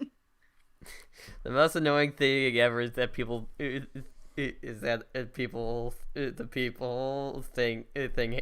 that Papyrus hates puns all the time. Yeah. He hates slacking off, and Sans slacks off with jokes. Yeah, that's his thing. He doesn't hate puns. He hates that Sans uses them to slack off. Oh, by the way, hi Connor. Nice to have you here. Have you here, even if you are making terrible puns. I see what you did there. Oh. Connor, I know you're in Utah, but I will run all the way from Georgia to just smack you in the face, and then we'll Just hang going out, all dude. over the country smacking each other. Yeah, Just meet up and Arizona, just smack Georgia, Utah. Cupcake hasn't made a bad pun yet, but she's in Idaho, so that'd be the longest run, actually. Can never catch me. We'll get there eventually. Don't worry. Hey, flip you in living in just the quiet in the quiet just potato state. Yes. Actually, hey, you guys should come to me. It's almost 100 degrees. You guys will melt before you even get here. Yeah. Also, Cupcake, I saw the frickin' long Furby pictures that you sent me, and now I am very terrified. Good. Finally, the context has been acquired. would would you be fine with people dubbing / voice acting scenes from SS Reboot? I know there's defo been dubs with pre-boot, but reboot would be interesting to see. Lol. Yeah, I'm fine with it. Just, link back. Maybe Yeah, nudge give me. credit. Yeah, Maybe that's nudge me when it's up so I can watch it. Yeah. yeah. A lot of times it's just like I see like it's I see we had insanely ADD on here and Sans Comic TV had like one of the most popular videos is like Skelecara and all that, and I'm just like, wow, 4 million people watch this. How many people actually went and checked out the comic though? That's my question. Yeah. Yeah. Question: is the Storyshift Wikia on Fandom accurate or is it inaccurate and outdated? That's the one that I moderate, so yes, accurate. We're trying to polish it up, but there's only like a handful of us actually working on it, and obviously people love to come here and insert a lot of fan in, so a lot of the work's just been focusing on cleaning that up. Azrael is a sweet, precious boy. No, he's he's snarky and sweet and precious. What about an AU where Frisk doesn't continue past a certain point, like they just give up after Undyne and date her and just hang out in the underground? Sorry, Harrison, I'm not reading your dojin. wait, what? Hashtag safe canon shift. Yeah, yes. Can we get that? Let's get that trending. Let's get that trending on Twitter, even though none of us use it. None of us want to use it. Well, I use it, but mainly just because there's so many mainly just because there are so many talented artists on there, and I'm just like, I want to keep up with them and all that. Yeah, but then there's the rest of it. Well, that's why I only follow the artists and stuff on there, and just keep out of other stuff. I also do follow politics though, but that's because I'm a literal political nerd. Dojin, AU, fanfics, it's all the same. Well, I would argue no. Where's the Deltarune AU where those are the 3 species? 3 species? But the plot twist is that it's all the same.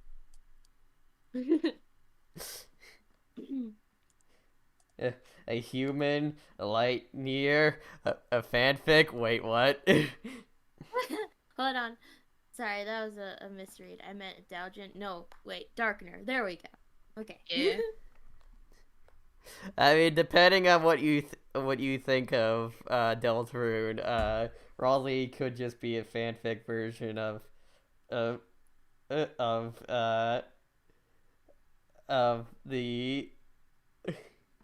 fanfic version of Azrael. Which, by the way, Matt Pat, that theory is stupid. There's salt gathering around my ankles. There's literal proof. There's an egg that literally disproves your theory. It's dumb. Sans Comic TV and UC TV don't even pay the comic artists they feature. Wow, what assholes! I used to watch those people. Let's see. Are Metacrit and Nefsiblik both white in both preboot and reboot? Yeah. They have colored outlines, but that's mostly because they need to pop. Yeah, just something about them just white. They are sheet ghosts. It would be weird if the sheets were different colors, although I would totally want to see a mad dummy ghost that it has plaid all over, and that's why they mad. Plaid is not my color. Plaid is no one's color. Why would anyone want to be plaid?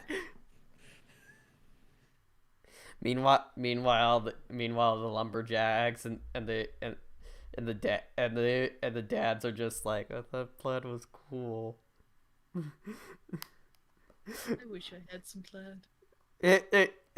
Zook Adam Chapter 2 of Delta will release in 77 years. look, Deltarune will fully release the same time that Half-Life 3 comes out, which is actually a lot less of a joke now, considering stuff that happens at the end of Half-Life Alex. If you actually played that, Spoilers. yeah.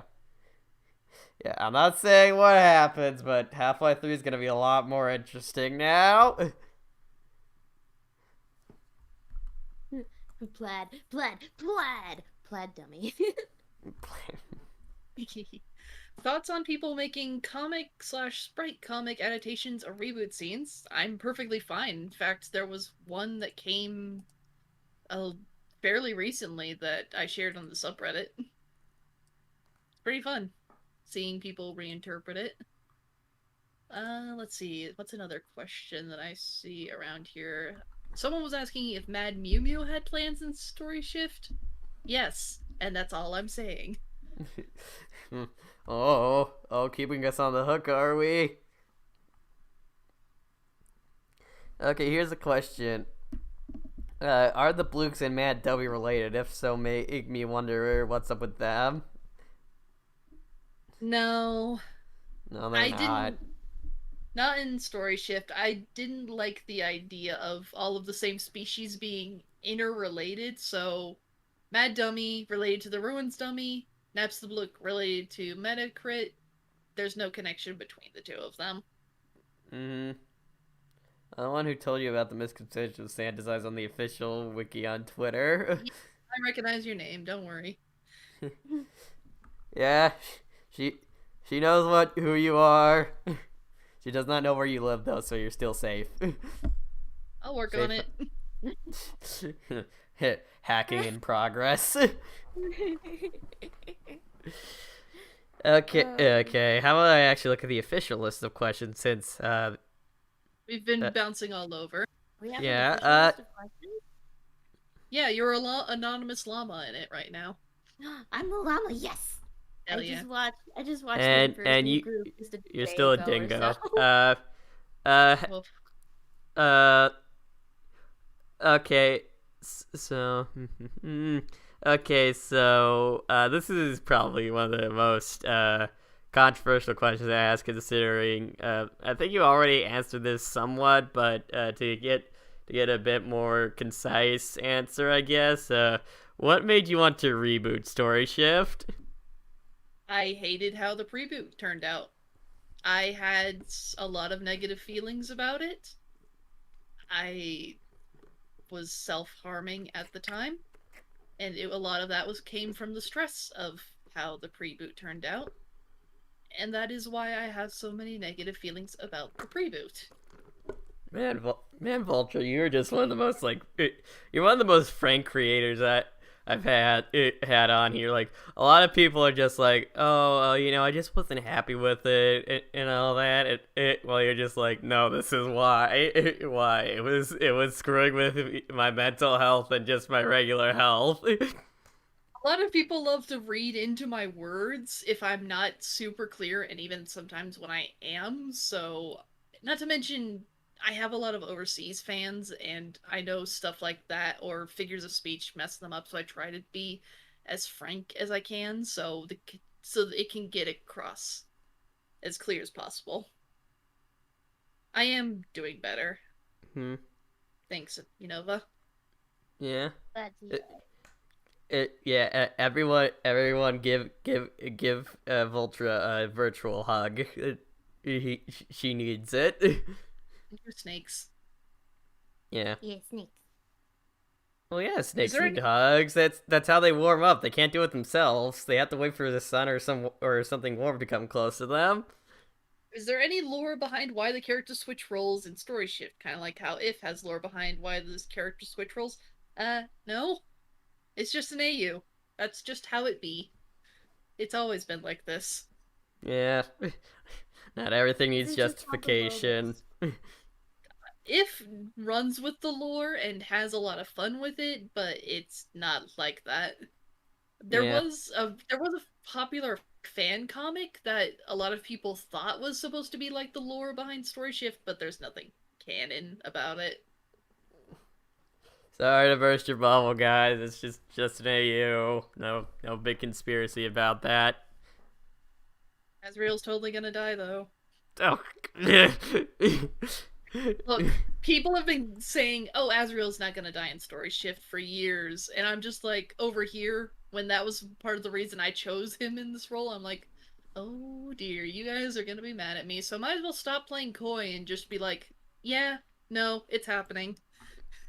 I mean, as a writer myself, I know what it is also like to be like, hey, you see this character?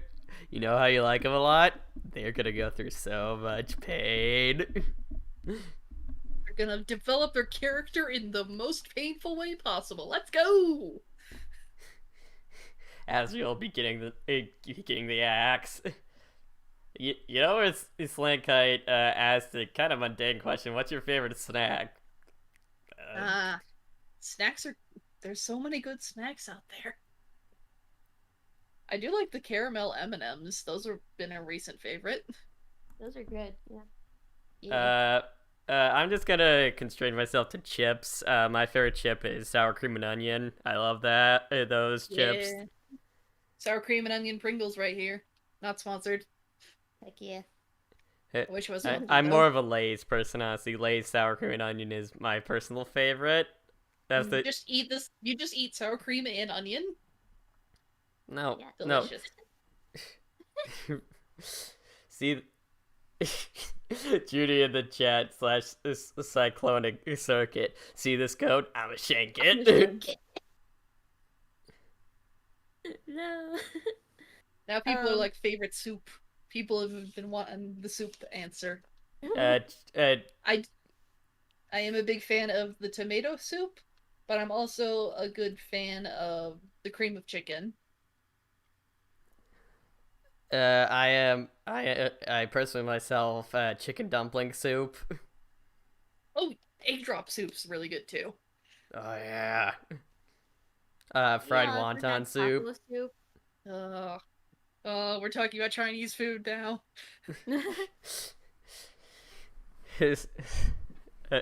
So basically, he's getting axe real. Dork. Do I have to teleport to you too when I go smacking around people for puns? Just gotta make a list of people to smack, right? That'd be a great like joke superpower. It's just like you can teleport anywhere, but only if someone makes a bad pun while they're there. Like it's like yeah, just like your friends just one of your online friends is. It's just all just across the country and stuff, and you're just like, hey, dude, I want to come visit you. Make a bad pun. But then you get put on the spot and you can't make the pun, and it's the worst. Yep. How do you get holy water? You boil the hell out of it. Oh. But All right. Last time I saw something Storyshift related was in a it's fic / comic. Oh.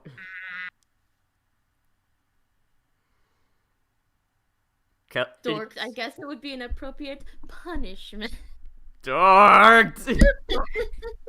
It's punishment time. Ghana boy call it telepunting. Punching the person because of their puns, but by way of teleportation. Okay, Ghana boy, that was a bit clever. But... Yes. Okay. All right. So back to the official questions because we only have a few of these left in, and we're already going on pretty long and all that. So there's been a lot of controversy over some of the changes in the reboot.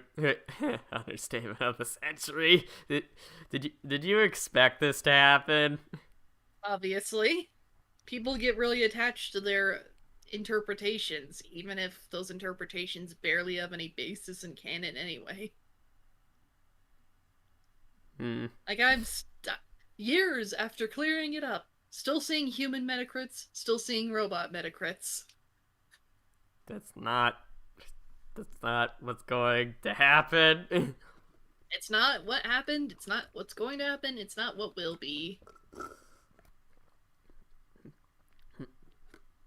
I ran out of my iced coffee. Oh, your iced coffee's probably just soggy coffee now. I do room temperature coffee. Delicious. Watered down coffee. Now I can't get as much caffeine immediately. Yay? Yeah. What?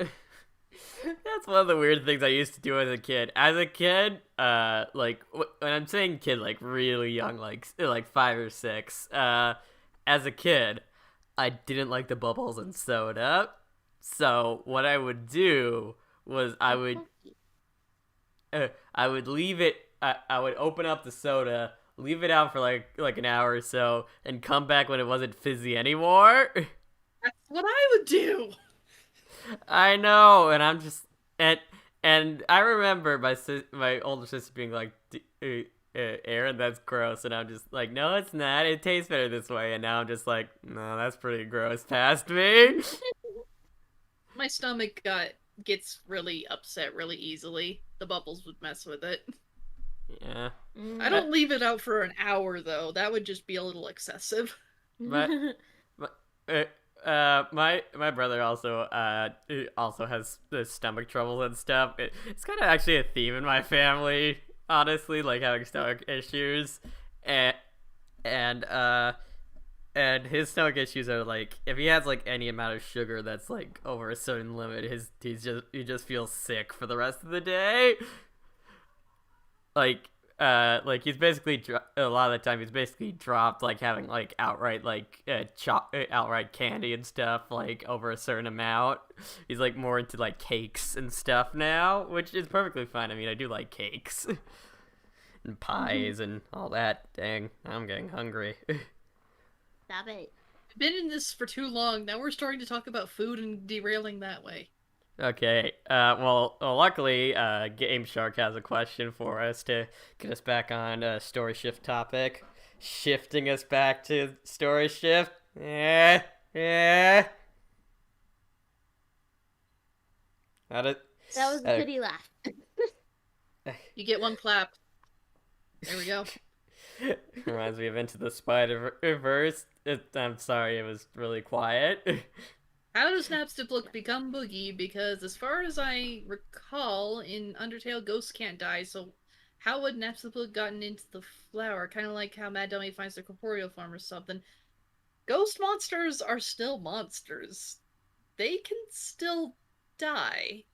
Yeah. I don't know why people think ghosts can't die. We know that ghost monsters are incorporeal, but that doesn't mean that they aren't creatures.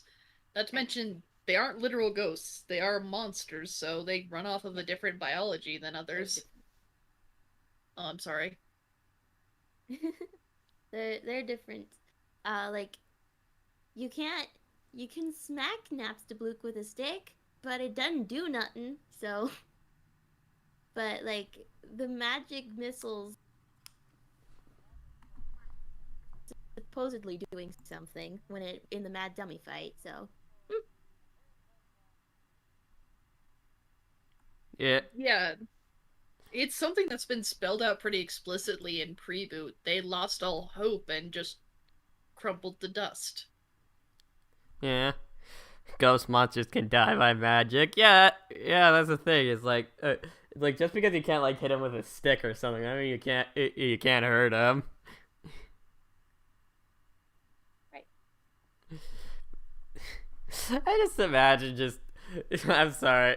I just imagine like a genocide. I like a lot of times like they frame like a genocidal Frisk and stuff as like a pure evil thing, which I mean that's how the game frames it itself. But I just imagine like a pure evil Frisk just like constantly swatting at swatting at Nasdaq, being like, "Why won't you die? I'm a ghost. I'm a ghost. You can't hurt I'm me not like feeling that." up for it. I'm not feeling up for it, guys. Sorry, guys. I don't feel like dying. That sounds like too much work. I'll just lay here. And then the genocide run is over. Can't kill everyone. Kara and Frisk the only humans in the underground. What happened to the other 6 humans? Well, if you were paying attention, that's pretty explicitly said. They are dead. Yeah.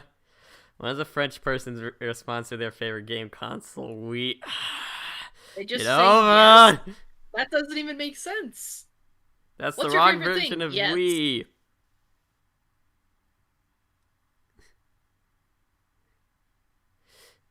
Why won't you die? Incorporealism? Is that a word?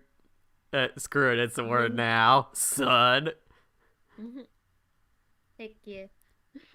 Anyways. I'm thinking of that video with the that's a play on those games where the AI is a bit wonky and it's just, the soldier, he jumps into the pool and he's swimming over. Why won't you die? Gets punched once. Oh.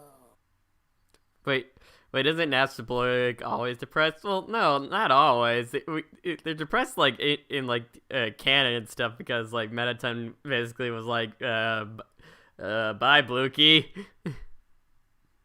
They're always Peace. dour, but that doesn't mean that they're depressed to the point of not being able to live. Yeah. It was Not a Metal going to commit self-deletus. They're just sad. It was a Metal Gear Rising joke. No, Dr. Dizzy Spinner. As someone who has played Metal Gear games, I had to correct you. It's Metal Gear Rising Revengeance. That's not a word. Cupcake, if you've seen the game, honestly, that's one of the least ridiculous things about what it does. I mean, it's awesome, but games are ridiculous and awesome at the same time. But yes. Yeah. Anyways, all right. We got that question. We've been in here for a while. Yeah. I think we're gonna start wrapping up. Oh, I'm not sure if I ever asked this. Correct me if I'm wrong if I did, but what was your personal favorite role change? Like, what was your just like? Yes, I love the interesting stuff that comes from these characters being in this situation. Papyrus. Easy answer, I know, but Papyrus is really good, and he fits into the role of a caretaker super well, and him being a prince means he gets fulfilled for what he wanted. He wants to be respected, have a responsibility. It's just a nice fit for him. Yeah, honestly, my favorite, Azriel and Kara and all that, like, oh, so cute or whatever. But honestly, like the most interesting one I always found was like Toriel and Asgore, because I'm just like, oh, that's really interesting, having Toriel be like a captain of the royal guard and Asgore being like the scientist and all that. That's really interesting, and it changes a lot of what actually happens in the story and all that. Mm-hmm. Also, I love them dang goats, but yeah. All right. Okay, so I think we're gonna actually start wrapping up now, because we've been going on for about 2 hours now, and okay, so if you guys want to ask any more questions, please do it quick. So yeah. Imperial Red, I'm just waiting for Imperial Red, I'm just waiting for Reboot Toriel to show up so I can draw her. I mean, there's nothing saying you can't draw her now. But well,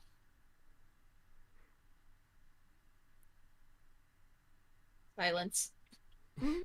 Yeah. Voltra, my question is, how are you today? Managed to get up a little earlier than I usually have, so that's nice.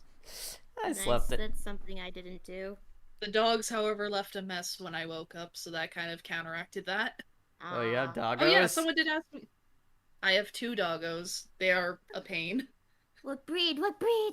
They are both mixed. We got them from the pound. One of them Oh. is Dutch Shepherd and probably Labrador. She's got the webbing between her feet.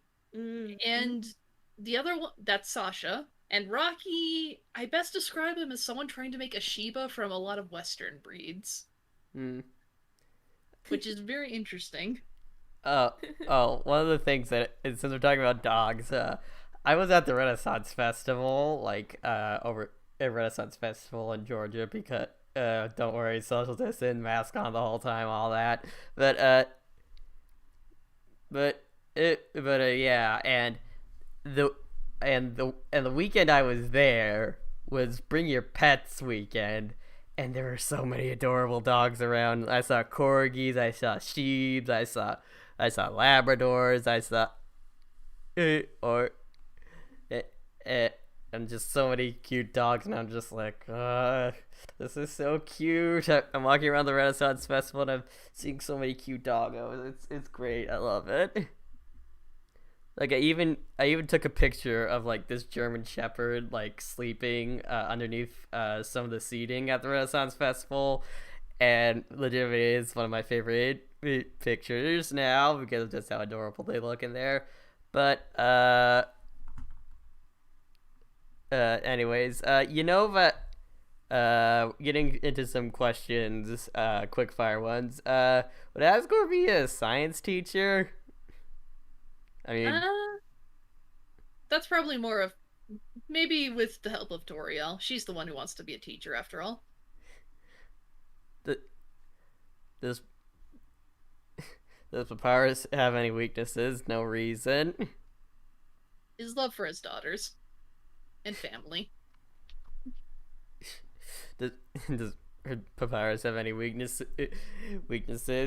Is caring too much a weakness? To some people, yes. What will Kara do if Azrael suddenly died? Shifted asked. You've been asking that all the time. I'm not gonna answer that spoiler. Come on, you'll find out. Who's your favorite Mario brother, Luigi or brother? Well, gee. I guess it's gotta be Luigi, because I don't know who brother is. Yeah. I'm just like how Emerald Creeper is like Waluigi. Hey, they're not related like that. They're not brothers. Screw that Scapelli.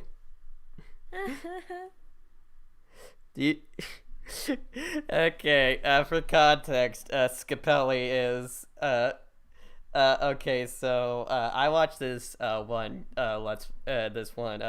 video game commentary channel called Brain Scratch Comms and all that, and they like jokingly one time said like so in the actual Super Mario Brothers movie, there's these rivals to the Mario Brothers called the Scapelli brothers, and they were just like, oh, hey, what if that's actually like the last name of Wario and Waluigi, Wario Scapelli and Waluigi Scapelli? And yeah, that's basically just become canon to a lot of people now, and I like it too because it actually is. It's actually a nice. I mean, that's a nice idea, but then you have to acknowledge Mario, and Luigi Mario.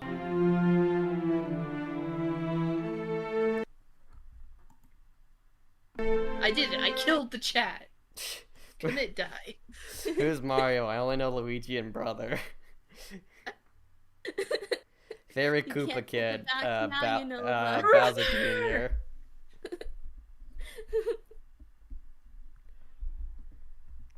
So, yeah, anyways, yeah, I can't wait for the reboot to be completed. Well, you're gonna be waiting a good bit, man. Everyone's waiting for it to be done, don't worry. Did you grow up with the Paper Mario franchise? If so, which game is your favorite? I didn't grow up with it, but I have played all 3 games. There's no other games, just those 3. But what about Sticker Star and Color Split? Those are not Paper Mario games. What about Origami King? That one's actually half decent. Still not a Paper Mario game. Fair enough. Okay. Well, what was that music? I started Mouse? with Super. I started with Super first, and then the first one, and then Thousand Year Door. So it was a very interesting progression. What was that music? Well, wow, that was me accidentally. When I usually write stuff, I have music playing in the background, and that was 1 hour of Ghibli-inspired orchestra collection for studying and relaxation. That actually accidentally started playing. But anyways, yeah. All right, so we're actually gonna wrap things up. Uh, with the last and the question that I'm usually ask now every time a creator comes on here. How do you feel about your place in the Undertale fandom? And considering all the stuff that you've been saying throughout the podcast and all that, uh, I'm gonna say complicated is gonna be one of the words you use. Well, now I'm not going to use it because you said it. Plenty of other words that mean complicated. Well, if you say them, then you're just not gonna say them. Fine. I'll just be quiet. Yes.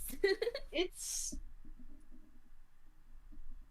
I'm glad that my format that I decided to go with inspired so many people to follow in my footsteps and made a lot of better stuff.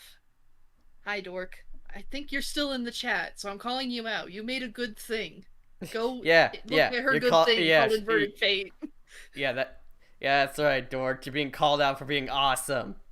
You too, Chaos. I'm not leaving you out of this. Scramble Saga's good. Go read it now. Eh, Also, shout out to Claire. She does the good art. Positive call outs. Hey, I'm Links going to throw Griffin. you with positivity.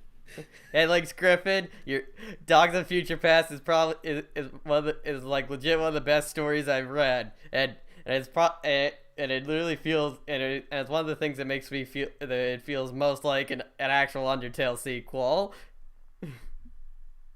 Yeah, and Zaragi, if you're somehow watching this, deeper down, like actually, like it got me into bigger fandom stuff. So I'm glad I joined that Discord, and that comic's amazing, amazing. And you're great too. You're one of the sweetest people I know. And yeah, just I'm calling out so many people. Let's call out people, because they'll be here all day. Beef. Yeah.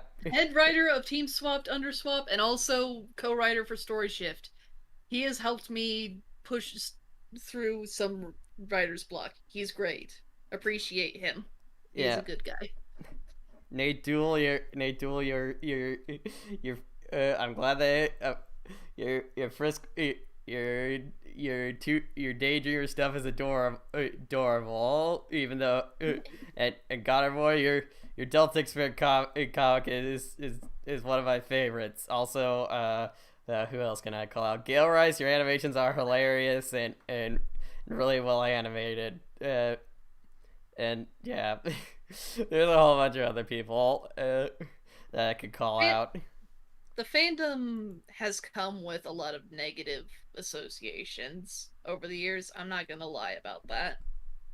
But I am glad for what I did and what I've inspired, and hopefully what I'll finish and people will like it.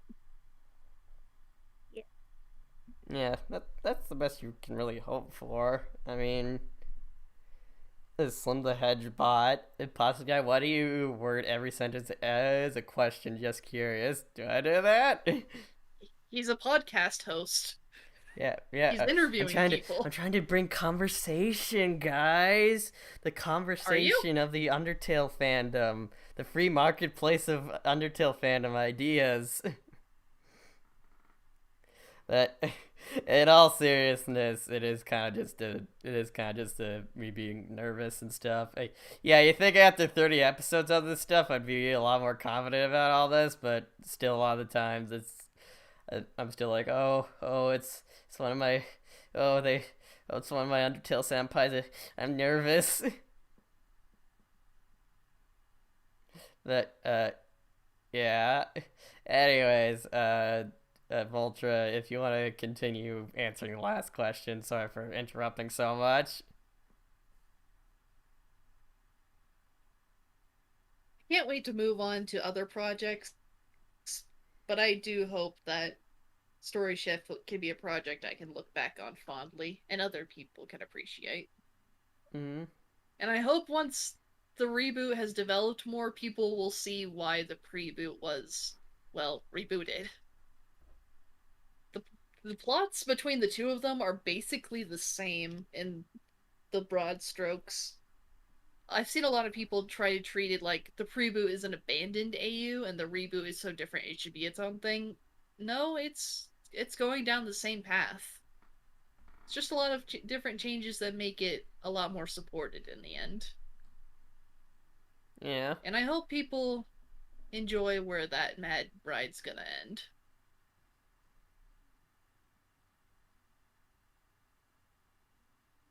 Well, you aren't that bad of a nuisance in the chat. You're fine.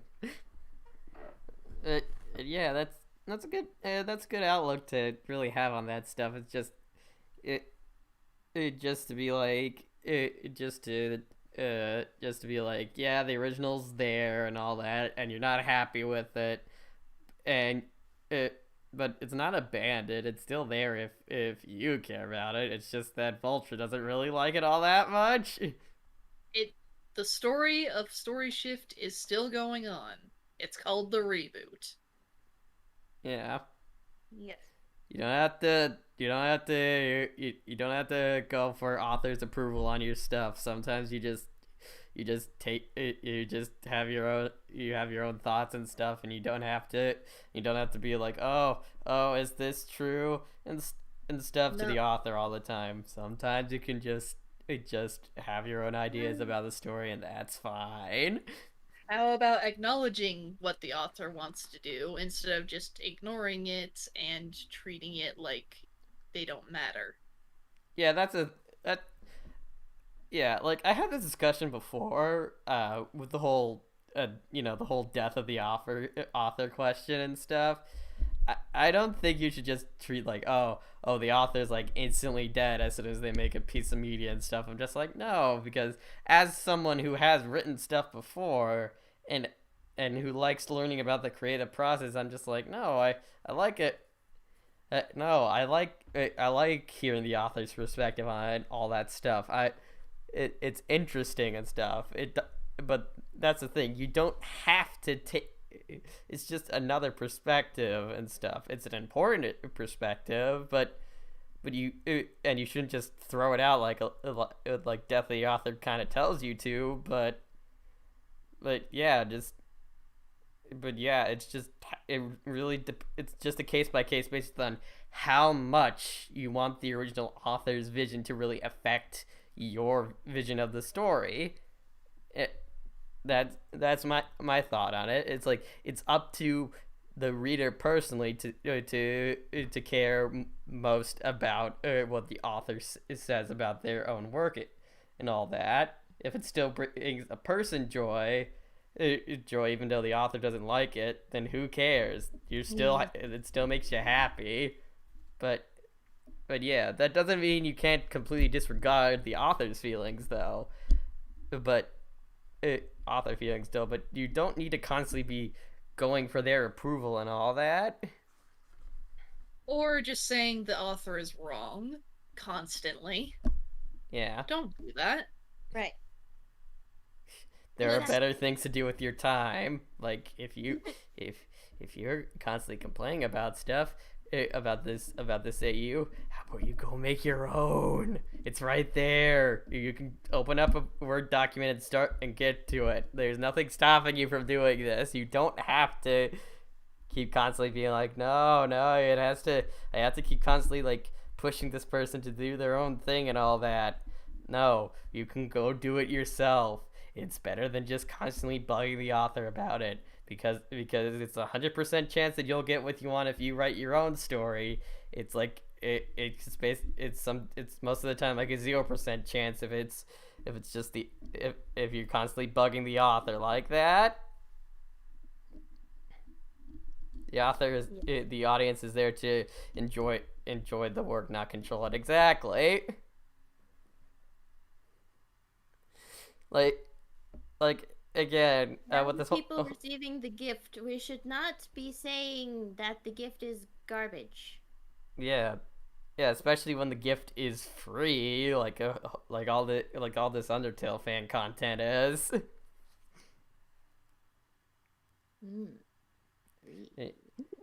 Yeah. So anyway, stay determined. No, we can't just end it there. We have a process to ending podcasts. Okay. Anyway, so yeah, I hope you all enjoyed our podcast. It was thank you for joining me, Cupcake, as always, and thank you also for Voltra coming on here and discussing your AU with us. Glad to be on. Yeah, it's been a real pleasure. And yeah, for all of you listening to this, go read Storyshift if you haven't already. Pre-boot, reboot, doesn't matter. Just go check it out. Just don't be a jerk about this. Beef just got in.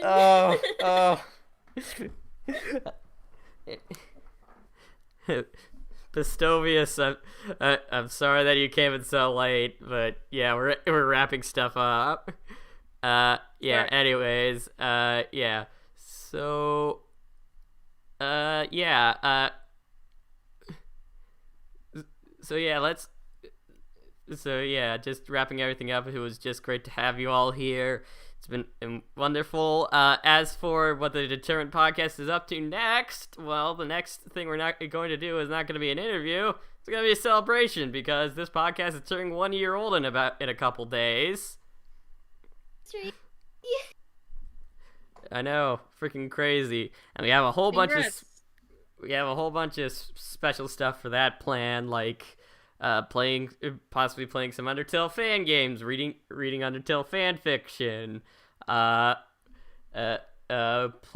playing stuff like Use Yours and Drawful with Undertale creators, and maybe even an art contest or sketch requests or so many other stuff, and maybe if Cupcake can actually do it on time, don't take this as you have to do this on time. Maybe even an animatic for a podcast. All-nighters. So yeah, that's going to be really fun. I hope you guys will join us. There's going to be a lot of special guests there too. Hopefully more than have confirmed at this point. I mean, we have confirmed a good amount of people, but a lot of people are just like have either said no or just like can you make it? They're just like, eh. But yeah, thank you all for coming. Have yourselves a great night. Take care and stay determined. Stay determined. Do that. And we'll see you all next time.